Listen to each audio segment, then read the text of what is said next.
Rumunija je danas zabeležila rekordan broj preminulih od koronavirusa i novozaraženih.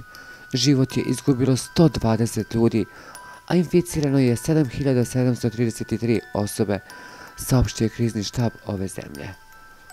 Svi slučajevi su novi, što znači da nijedna osoba inficirana koronom nije prethodno bolovala od ove bolesti. Sa 120 preminulih, broj ljudi koji su izgubili život od ove opake bolesti skočio je na 7273.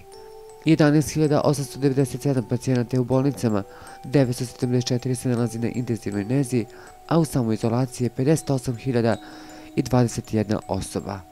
Policija je saopštila da je u prethodna 24 sata napisala 6.229 kazni zbog kršenja restriktivnih mera u vrednosti od 831.000 lea, što je oko 170.000 eura.